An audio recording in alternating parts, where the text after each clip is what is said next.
İnkişafa Dəstək 2023 İctimai Nəzarət Cəmiyyətinin Salyan rayon təşkilatının fəal üzvü Mir Süleyman Ağalarov, şəhidimiz Şahlar Şahinoğlu Məmmədovun anım günündə iştirak etmişdir.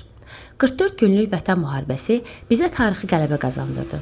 Qələbəyə gedən bu yolda isə Azərbaycan ordusunun igid əsgərləri canlarından keçdi.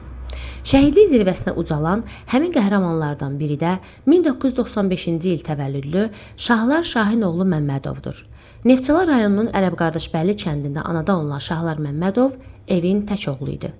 Azərbaycan Daxili İşlər Nazirliyinin daxili qoşunlarının baş çavuşu olan Şahlar Məmmədov 2020-ci il sentyabrın 27-sində Azərbaycan Silahlı Qüvvələri tərəfindən Ermənistanın işğal altında olan ərazilərinin azad edilməsi və Azərbaycanın ərazi bütövlüyünün bərpa olunması üçün başlanan Vətən müharibəsi zamanı Şuşanın azadlığı uğrunda gedən döyüşlərdə savaşmışdır.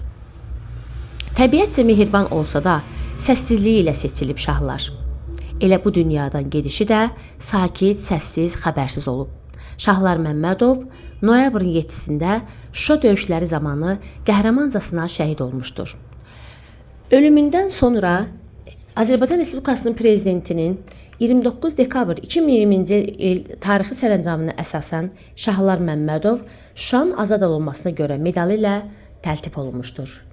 Allahdan bütün şəhidlərimizə rəhmət diləyirik. Hörmətlə Salyan rayon təşkilatı.